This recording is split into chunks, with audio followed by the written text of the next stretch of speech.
How do you take the most boring product on earth and make it feel like a punk rock rebellion?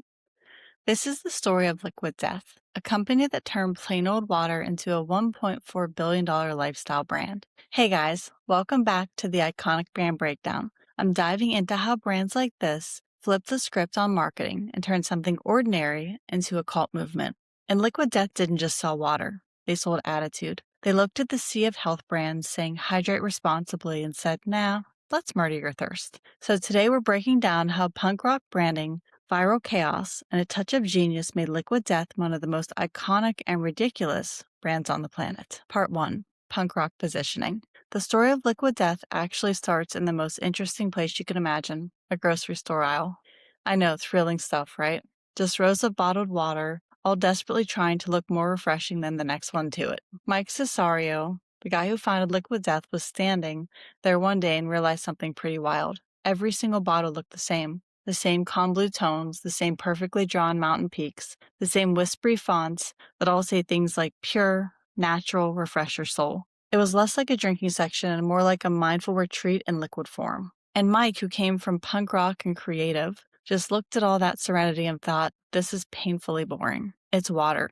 Does it really need to pretend like it just came back from a meditation class? So instead of joining the spa day aesthetic, he decided to burn it down, metaphorically, of course. He wanted to make something that felt like the complete opposite, bold, chaotic, and fun. A brand that didn't whisper namaste, but screamed, let's go. That's how Liquid Death was born. The water looked like a beer can you'd bring to a concert, the dripping skull logo, the heavy metal design, the now iconic slogan, Murder Your Thirst. Every bit was a middle finger to boring branding. He wanted to make water cool for people who didn't vibe with yoga mats and juice cleanses, the skaters, the musicians, the people who didn't take life too seriously but still cared about what they drank. Here's the best part. It worked. Because when everything around you is calm and peaceful, the thing that's loud, weird, and unapologetically ridiculous is the thing that everyone notices. That was the first big one for Liquid Death. They didn't just sell water, they sold rebellion in a can. Part 2. Launching with laughs.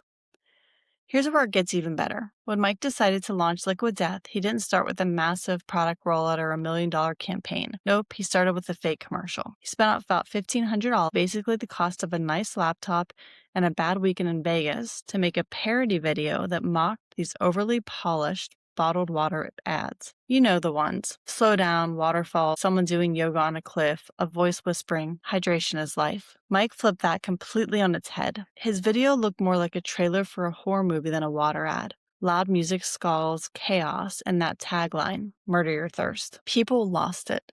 The video exploded online. Comments were flooding in, everyone was sharing, and the funniest part, the product didn't even exist yet. Not a single can had been made. But that didn't matter. People wanted it anyway. They were literally trying to buy this fake water brand. Within months, the hype turned into reality. When Liquid Death finally launched, they were already moving close to 500,000 cans a month. Investors lined up.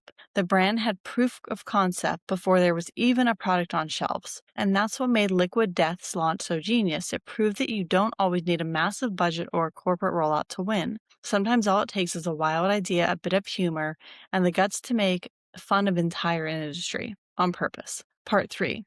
Social media as entertainment. Fast forward to today, and Liquid Death isn't just selling water. It's basically running one of the funniest entertainment channels on the internet. The brand has racked up over 7 million followers on TikTok and another 7.2 million on Instagram, which is insane when you realize it's still just water in a can. But here's the thing. They don't treat social media like a place to dump ads. They treat it like a stage. Every post feels like it was made by your funniest friend, not some marketing department with a content calendar. Their feed is packed with unhinged memes, chaotic humor, and videos that look more like sketch comedy than commercials. Like that viral hit, Kids Hydrating at a Party. If you haven't seen it, just picture a bunch of kids acting like they're at a wild rave, but instead of chugging beer, they're pounding cans of water. It's ridiculous, and it absolutely exploded online, pulling in millions of views. And that's what makes Liquid Death so different. They're not trying to sell you something every time you scroll past their content. They're trying to make you laugh, surprise you, and even make you say,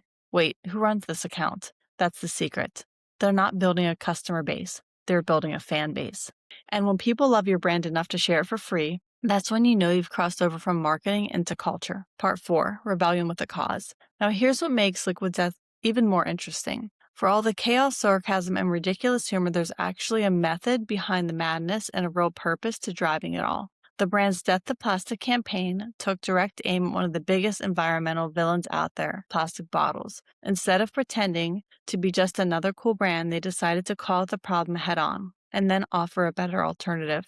That's where their aluminum cans come in. Unlike plastic, aluminum is actually sustainable. It has around 73% recyclable content, which is massive compared to most packaging. So every time someone cracks open a can of liquid death, they're not just drinking water, they're sticking it to plastic waste. And back that up too.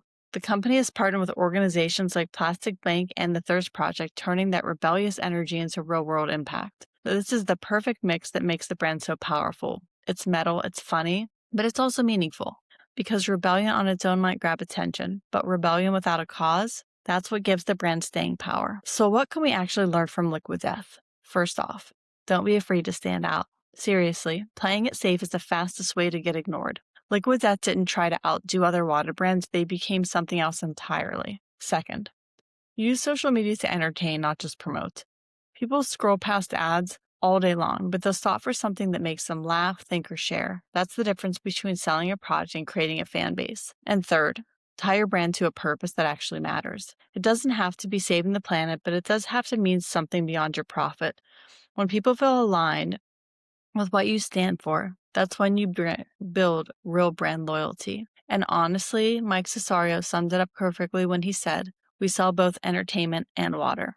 That one sentence captures everything that makes Liquid Death work: the fun, the creativity, the chaos, and the strategy behind it all. It's proof that great marketing isn't about shouting louder, it's about giving people something they actually want to be a part of. Liquid Death proves there's no such thing as a boring product, only boring marketing. If you want to build a brand that stands out the same way, that's what we do at Web Content Development. Thanks for hanging out with me on Iconic Brand Breakdown. Don't forget to hit like, subscribe, and let me know in the comments which brand you want me to cover next.